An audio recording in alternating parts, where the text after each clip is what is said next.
Right? In a sense, landing politics, a value of the unit there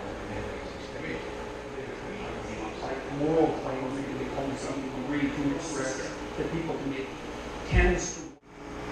Alright, I have the sides all welded up. I removed them from the 4Runner and I cleaned everything up and went ahead and tacked on our dimpled plate, and I'm going to be welding the area between the dimples. I think that is a good look. I like it a little better than just completely fully welding it, and it'll save some gas and some time and some filler. And so I used a square and I marked about an 1/8 inch off of each dimple, made the mark, drew a few lines just to remind me not to weld in these sections.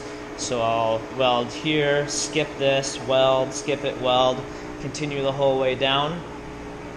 And then once that's done, these guys will be ready for paint. I plan on powder coating them eventually, but I just want to get this thing on the road, and I have a lot of paint left over from when I did up the front bumper. So once these are done, I'll clean them up and I'll etch prime them and spray them gloss black. And we'll roll with that for now. They're removable, so in the future I can just take them off, have them sandblasted and powder coated.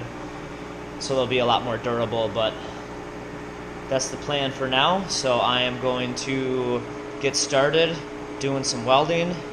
My gas tank is running close to empty, so at some point it's going to blow up in my face and I'm going to freak out.